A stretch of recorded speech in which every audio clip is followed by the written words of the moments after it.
ఈరోజు 40 సంవత్సరాలుగా రాజకీయాల్లో ఉన్నాను.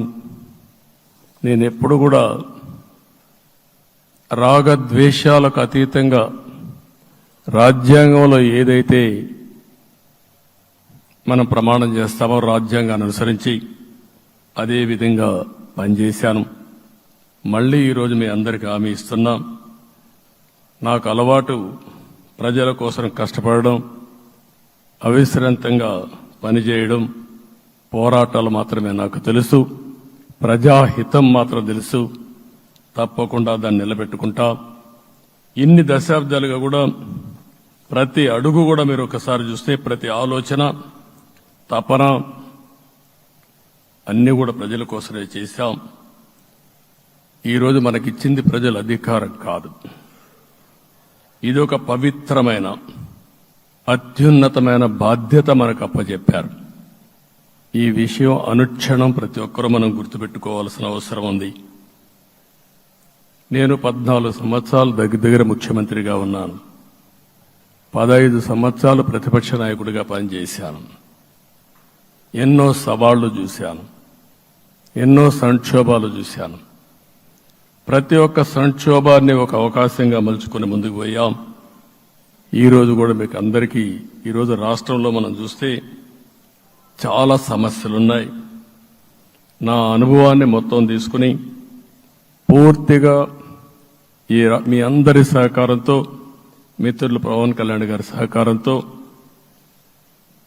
పేద ప్రజల జీవితాలను మార్చడానికి అనునిత్యం ఆలోచిద్దాం.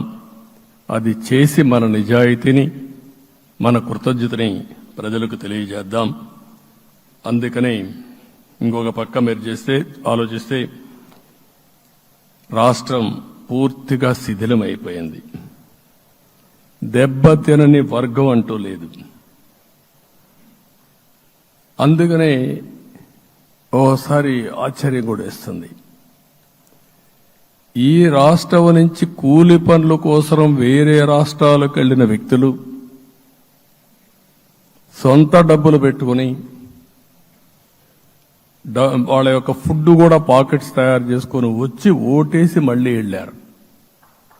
ఇది ఊహించని పరిణామం. ఇక్కడుండేవాడు ఓటేయడం ఒక ఎత్తైతే, పేదవాడు చిన్న చిన్న పనులు చేసుకునేవాడు కూడా వచ్చి ఓటేశారు. ఎక్కడో అమెరికా, ఆస్ట్రేలియా, ఆఫ్రికా, విదేశాల్లో ఉండే ఎన్ఆర్ఐస్ అయితే ఒక సుదీర్ఘమైన అనుభవం ఉన్న నాయకులు కావాలి. 4 దశాబ్దాల అనుభవం, అభివృద్ధి మీద అపారమైన అవగాహన, పెట్టుబడులను తెచ్చే సమర్థత, ప్రతిభ.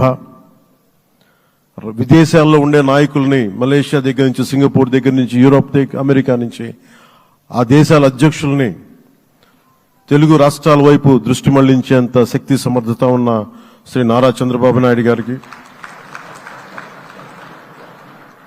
ఆయన నాయకత్వం చాలా అవసరం, ఆయన అనుభవం చాలా అవసరం.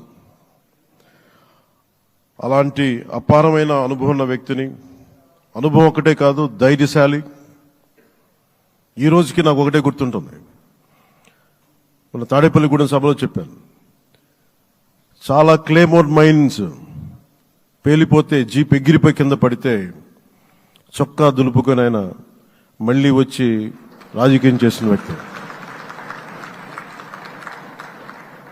ఈ రోజున సైబరాబాద్ ఉంది అంటే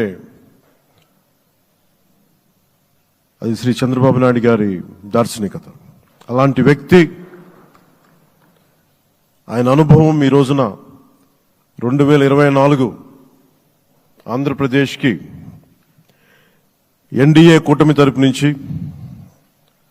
ముఖ్యమంత్రి అభ్యర్థిగా శ్రీ నారా చంద్రబాబు నాయుడు గారి పేరుని జనసేన పార్టీ పక్షాన నుంచి మేము బలపరుస్తున్నాం.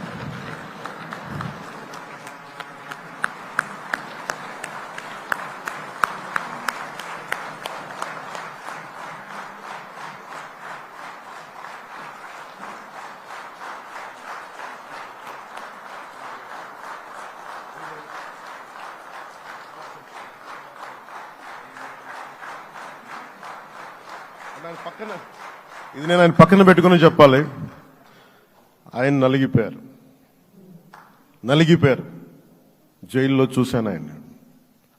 పాపం భువనేశ్వర్ గారి బాధను చూశాను. నేను అనుకున్నాను, అమ్మా మీరు కన్నీళ్ళు పెట్టకండి, మంచి రోజులు వస్తాయని చెప్పిన మంచి రోజులు వచ్చినాయి.